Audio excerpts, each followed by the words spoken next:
Morning ETV అభిరుచి షూట్కి వచ్చానండి. Morning breakfast, healthy breakfast రండి చూపిస్తా. ఏంటంటే ఎగ్స్, దాని మీద కొంచెం కూరకారం వేసింది, యశు ఇచ్చింది నాకు ఇది. అండ్ ఇందులో కీరా అండ్ క్యారెట్. దాంతోపాటు ఇప్పుడు తాగడానికి ABC juice, beetroot, carrot and Apple 3 కలిపి తయారు చేసిన జ్యూస్ ఇది.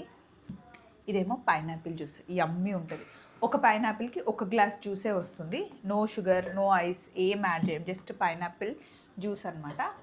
అండ్ పొద్దునే కొన్ని త్యాగాలు తిన్నాం. నేను మా చిన్న చెల్లి వచ్చాము ఈరోజు షూట్కి. కొన్ని త్యాగాలు తిన్నాను అనమాట. అండ్ ఇదేమో డీటాక్స్ వాటర్ అండి, మధ్యాహ్నం వరకు తాగడానికి. నైట్ 2 లీటర్స్ వాటర్లో పుదీనా ఆకులు, నిమ్మకాయని కట్ చేసి వేసాం, కీరా, అలాగే కాస్త అల్లం కూడా దంచి, ఇది మధ్యాహ్నం వరకు తాగడానికి అనమాట. డైట్లో ఉన్నాం కాబట్టి ఇవన్నీ కొంచెం మంచిగా ఫుడ్ తింటున్నాం. సో ఇది మా బ్రేక్ఫాస్ట్. ఈరోజు 5 ఎపిసోడ్స్ చేయాలి. సంక్రాంతి 3 రోజులు, భోగి, సంక్రాంతి, కనుమ ఎపిసోడ్స్ చేయాలన్నమాట. ఇంతకీ మీ బ్రేక్ఫాస్ట్ అయిందా? చలో మరి, బాయ్ బాయ్.